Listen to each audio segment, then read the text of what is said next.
A note on whose life is it anyway.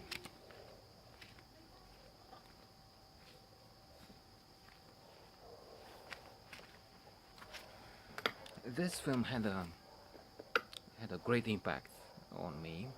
I've seen it 2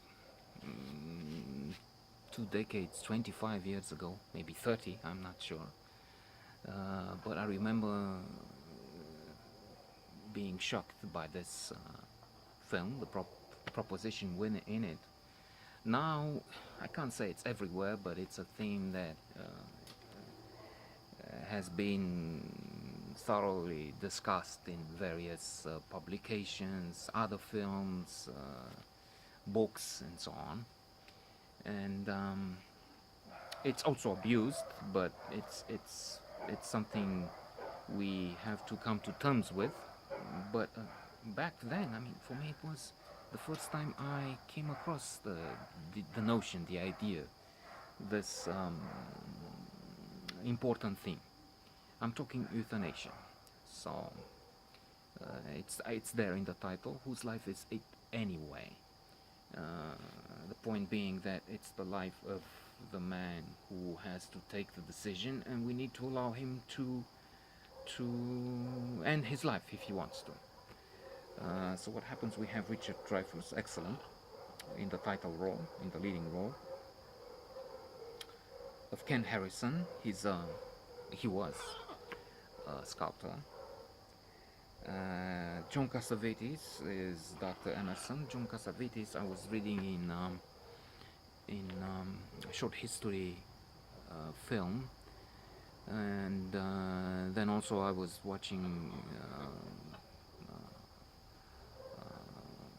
a series, a documentary which has 10 episodes, American cinema, and they were talking about him as one of the most important creators, geniuses of American and world cinema, and the fact that he was financing his own films, doing his films with his friend Peter Falk and his wife Gina Rolls, and he was at the same time working as an actor to get the money to produce, make, direct his films,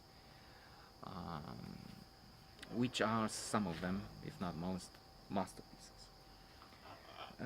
So Ken Harrison used to be a sculptor, but he has a car accident and he's paralyzed from the neck down. He can talk, he's funny, he's witty, he's intelligent, he's likable.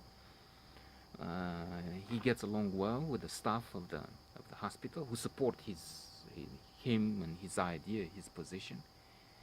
But indeed, that in itself is pushing audiences, I think, this viewer at least, in a territory where you don't know what you think. On one hand, of course, I wanted him to do what he thinks best. I mean, he cannot create anymore. He was working with his hands. Sculpture was his life.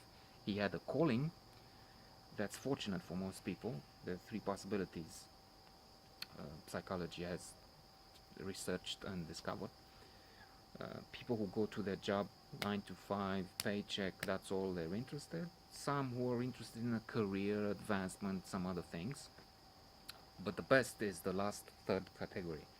Those who have a calling, who go to work with pleasure, immense pleasure. They would do that activity, so to say, even if they weren't paid. That they do what they love. That's when it's wonderful. Alas, in the case of the sculptor,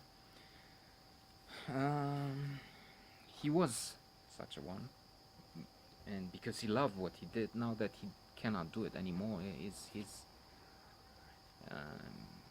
this is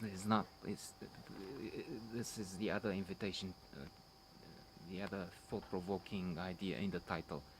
This is not his life anymore, in a way, because without sculpture, he insists there's nothing left for him to live for, and he says, "I want to die," but it's not that easy, especially even today. It's a big issue. It's not solved in any way. There'll be some countries which allow that, but still, some people, I was reading in The Economist, have to travel to Switzerland from various countries because over there, in a place, there is a facility which deals with that, but it's not all around the world.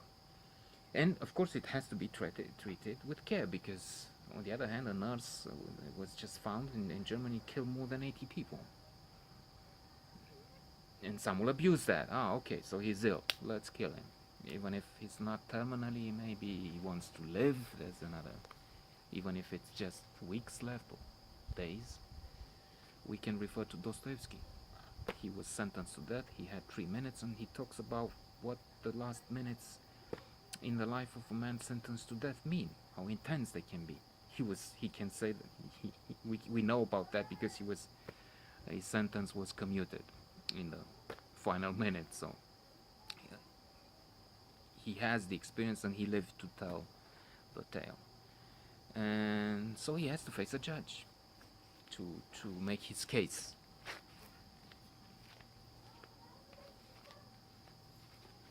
Because it's a complex issue and the court order needs to be followed.